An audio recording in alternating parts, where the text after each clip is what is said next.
నిజంగా మిమ్మల్ని అడుగుతున్నాను, నీ జీవితంలో దేవుడు ఎక్కడన్నా నీ జీవితంలో ఉన్నాడా, లేకపోతే మొదటి స్థానంలో ఉన్నాడా? విశ్వాసాలు అన్న తర్వాత ఎక్కడో అంటాడంట, మొదటి స్థానంలో ఉండాలి. ఎవరిని ఆరాధిస్తున్నావు? Who do you worship? బాబిలోన్నా, దేవుణ్ణా? ఎందుకంటే వర్షిప్ అనేది not just singing, it is who you serve. ఎవరిని సేవిస్తున్నావు? ఎవరి కొరకు సమయం గడుపుతున్నావు? దేవుని సన్నిధి అంటే అబ్బో వెళ్ళాలంట, అబ్బో కూర్చోవాలంట, ఇక్కడ ఉన్నప్పుడు టైం ఇంకెంతసేపు. కానీ బబులోన్లోకి వెళ్ళినప్పుడు సమయం తెలియదు పాపం. బబులోన్లోకి వెళ్ళినప్పుడు ఇంకా సుఖాన్ని మరుగుతూ, సుఖాన్ని అనుభవిస్తూ, సుఖభోగంలో విచ్చలవిడి కార్యంలో ముమ్మరంగా ఉంటారు. Again I'm saying, Babylon is a prostitute. God does not accept it.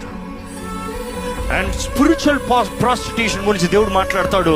దేవుణ్ణి సేవించకుండా నువ్వు ఇంకా ఎవరిని సేవించినా బబులోన్ని సేవించినట్టు, అది వేశ్యతనము, అది వేశ్య గృహం వెళ్ళినట్టు, అది ఫోర్నికేషన్, జారత్వము, వ్యభిచారం అనేది బైబిల్ స్పష్టంగా తెలియజేస్తుంది.